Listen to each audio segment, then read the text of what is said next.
Tim, you are a father and grandfather, Tim, coach and educator. Please anger the internet trolls, okay, by providing your opinion on what is good and bad about the United States physical education system. Also, how would you go about making changes to the system? First off, you said it right there in the last word, system. There's no system.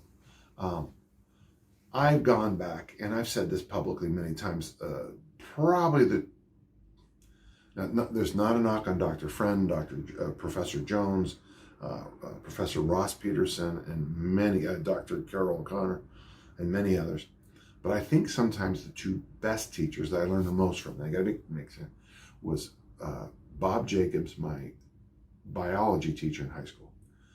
He had this brilliant way of, he would find the most interesting thing in this particular topic.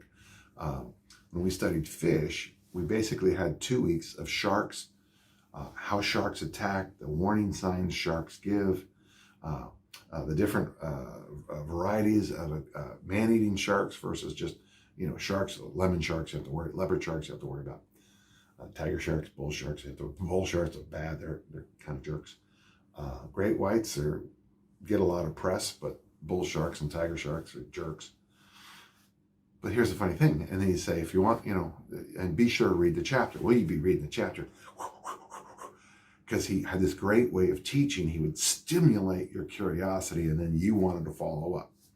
And of course, the other course is when Mr. Freeman and not Mr. Latoy, maybe, they were my 9th grade physical education teachers, and they basically, every 3 to 6 weeks, you learned a new sport, you learned the drills for the sport, there was a written test on it, there was a skills test on it, and there was a tournament, and you were graded on all 3. The skills, the written test on the rules and things they taught you, and then of course the tournament was points too. I think there was at least. So with wrestling, we wrestled and we had a tournament, and you got points for doing this or that.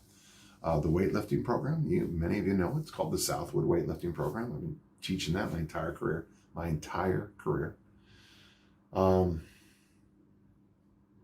They had a system.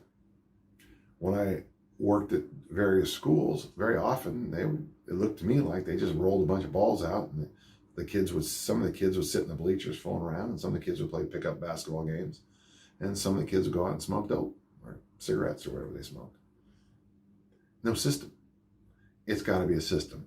Personally, I would do it more like the European model. I would do a lot more on how the body moves. I think you should learn sprint techniques. I think you should learn lateral movements. You should be trained. You should learn the Olympic lifts, the power lifts, the kettlebell moves, calisthenics. You should learn lifetime sports. I think ultimate frisbee is a marvelous PE sport. I got to tell you, kickball, that might be an American-only game, but it's fun, and but at the same time, you can also include conditioning and some other stuff in there, and drills, and system. Get out a piece of paper, structure what you want to teach, and then teach it, and that's it.